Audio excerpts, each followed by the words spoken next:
Iya, betul. Kalau yang di rata semua nggak ada lagi pohon alam. Yang ada pohon eukaliptus semua.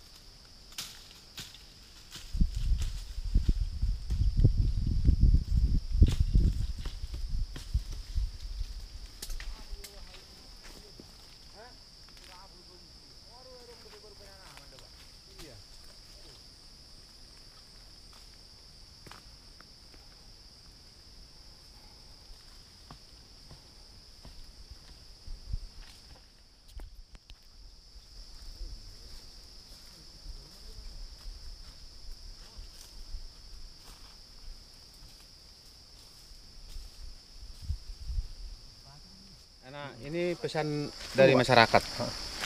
Karena media, karena kalian, saudara-saudara saya udah jauh-jauh datang ke sini.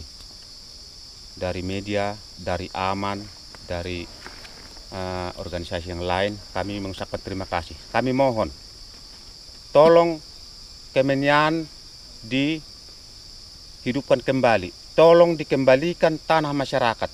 Tolong TPL ditutup. Supaya masyarakat ini jangan menderita kembali. Ini pesan kami yang paling dalam. Tolong ditutup TPL, tolong dipulangkan tanah adat masyarakat. Itulah permintaan masyarakat. Terima kasih. Ya, baik, Bang Gada. Di belakang kita eukaliptus. Boleh ceritain sedikit bagaimana nasib masyarakat adat dengan kehadiran eukaliptus ini? Iya, jadi tanah yang tempat kita berdiri sekarang ini adalah sebenarnya wilayah adat masyarakat adat yang ada di Parlilitan, khususnya yang ada di Desa Simataniari. Jadi wilayah adat masyarakat adat Simataniari ini itu berisi hutan Kemenyan. Nah, dan kondisinya sekarang bisa kita saksikan sendiri, dan di belakang kita, di belakang saya hamparan eukaliptus yang ditanami oleh TPL. Nah, jadi ini kan semuanya nih yang hamparan eukaliptus yang ada di belakang saya ini dulunya ini adalah hutan Kemenyan juga. Hutan Kemenyan milik masyarakat adat yang ada di Parlilitan.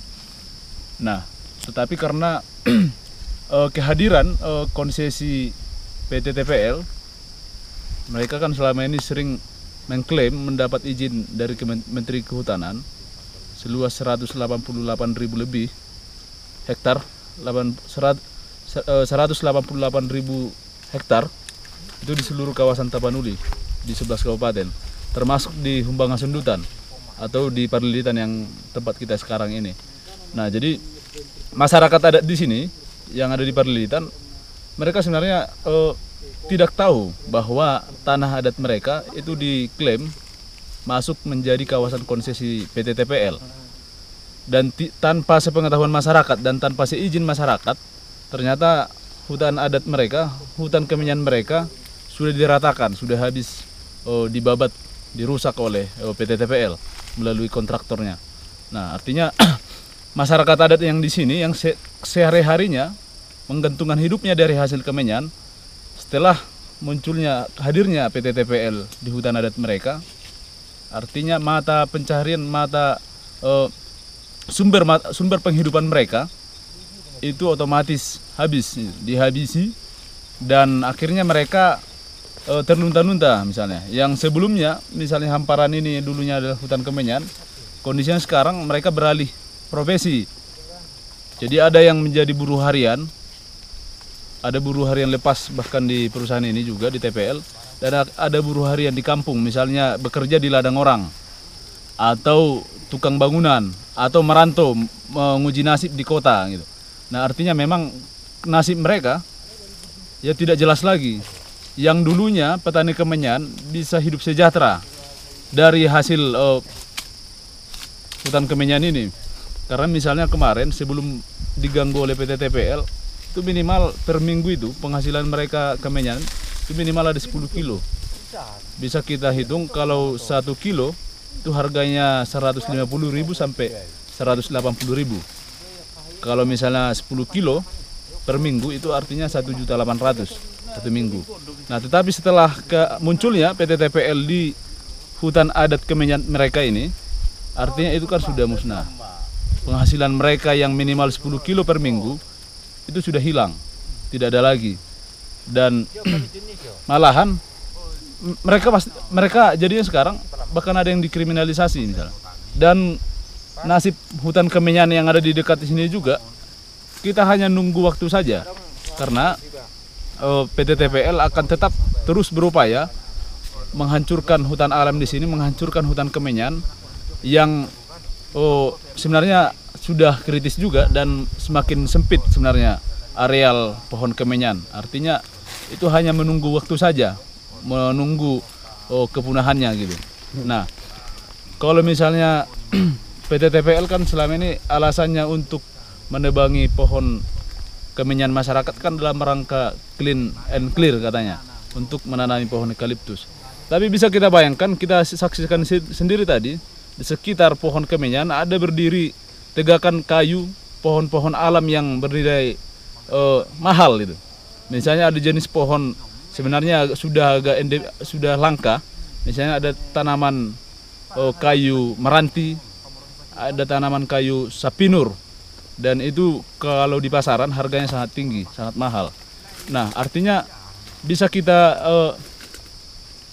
lihat sebenarnya kehadiran TPL dalam rangka membersihkan lahan konsesi mereka itu sekaligus mendapatkan keuntungan dari penebangan hutan-hutan alam seperti pohon-pohon mahal yang tadi. Nah, artinya mereka bisa saja mungkin penghasilan mereka tertinggi itu dari penebangan hutan alam itu gitu. Kayu-kayu yang bernilai mahal tadi itu. Nah, setelah ditebangi semua, diratakan semua pohon kemenyan dan pohon alam lainnya, inilah muncul pohon eukaliptus yang mereka tanami. Nah, sebenarnya juga pohon eukaliptus ini sangat rakus dengan air dan sangat rakus dengan humus tanah. Nah, seperti ceritanya di benua Afrika ya, dan di benua Amerika juga, bekas tanaman eukaliptus ini tanahnya sudah tandus, humus tanahnya sudah hilang gitu. Ditanam misalnya tanaman sayur atau tanaman yang lainnya itu sudah susah tumbuh gitu, karena kontur tanahnya sudah rusak gitu, mulai dari humus tanah dan serapan airnya sudah susah. Karena memang seperti itulah diciptakan jenis tanaman eukaliptus ini melalui rekayasa ini ya, tanaman ya. Artinya dengan usia 5 tahun pohon eukaliptus sudah siap untuk dipanen dan diolah menjadi bubur kertas gitu. Itu yang diambil batangnya atau daunnya? Batangnya untuk setelah ditebang kemudian dikirim ke pabrik TPL di Porsea, dan di sana pengolahan kayu eukaliptus menjadi bubur kertas. Aman sendiri apa yang dilakukan? Nah, dalam rangka merespon apa yang dialami dan dirasakan oleh masyarakat adat yang ada di Perlilitan, kita mengorganisir masyarakat adat yang ada di Perlilitan melalui komunitas adat yang ada di sini. Salah satunya adalah komunitas adat Simataniari dan komunitas adat Perluasan. Nah, mereka mengorganisir diri untuk mempersolid perjuangan di antara sesama masyarakat adat di sini. Nah, kita dari AMAN, Aliansi Masyarakat Adat Nusantara Wilayah Tanah Batak, juga melakukan advokasi. Misalnya beberapa tahun terakhir ini kita mengadvokasi untuk menerbitkan peraturan daerah yang mengakui dan melindungi hak-hak masyarakat adat atau hutan adat di Kabupaten Humbangan Sundutan. Tetapi kita melihat respon dari pihak legislatif di Humbahas dan juga eksekutif sepertinya belum serius. Ya, permintaan saya sebagai masyarakat Desa Sihota Kasiganduluk, saya yang peduli hutan ini, saya minta selamatkan hutan kemenyan, selamatkan hutan kemenyan, selamatkan hutan kemenyan. Ya, terima kasih Bapak. Memang Bapak dan Ibu sudah datang untuk peduli buat kami, khususnya masyarakat Kecamatan Perlilitan. Memang selamanya ini Bapak, Ibu, kami memang merasa kecewa sekali melihat ulah pemerintah yang ada di tempat kami ini. Soalnya pemerintah tempat kami ini mengasih izin kepada TPL untuk menguasai hutan ladang kemenyan kami. Udah Bapak lihat sekarang di sini semua udah habis dibawa orang TPL. Jadi kalau bisa, saya secara singkat saya bilang pada Bapak Ibu yang datang mendampingi kami, biar kehidupan kami sejahtera, biar TPL ini ditutup segera, biar hutan kami selamat dari mulai sekarang. Sedikit ya pesan saya, terima kasih kepada Bapak. Nama saya Dian. Hutan kemenyan atau pokok kemenyan ini adalah tanaman endemik, jangan dipunahkan. Sebelum Yesus lahir, kemenyan itu sudah ada. Waktu Yesus lahir, ya orang maju sudah membawa persembahan antara lain kemenyan. Dari mana? Dari tanah Batak, dari sini. Itu makanya kemenyan ini harus dijaga. Kemenyan ini bisa hidup kalau memang ada hutan alamnya. Kemenyan ini hidup di celah-celah pokok-pokok alam. Pokok alam habis, ya kemenyan juga akan mati. Karena kemenyan memerlukan kelembapan. Sebagai pelindung, itu pokok-pokok alam itu perlu ada di tengah-tengah kemenyan. Kemenyan itu bisa subur, bisa bagus, tumbuh di celah-celah pokok alam. Jadi pohon alam sebuah kemenyan itu ada sistem apa itu? Saling terkait lagi itu kira-kira. Tidak bisa terpisah.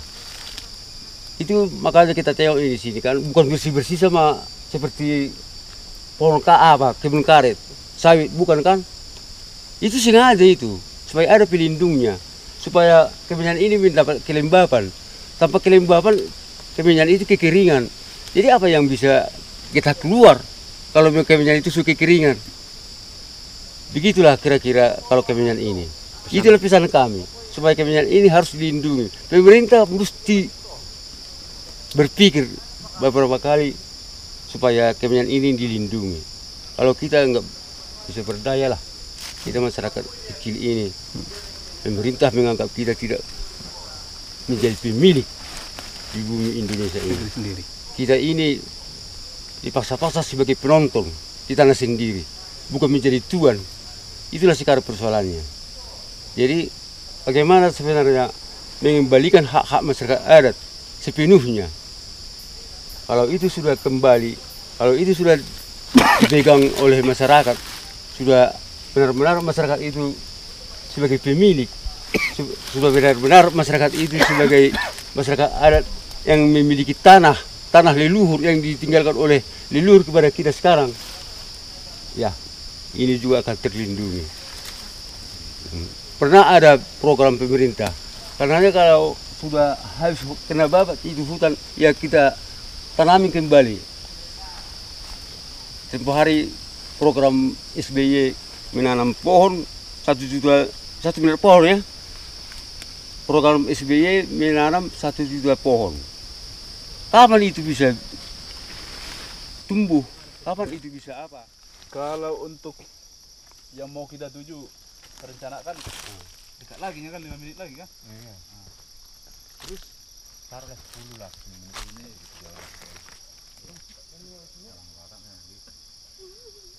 sampai 15 jadi 20.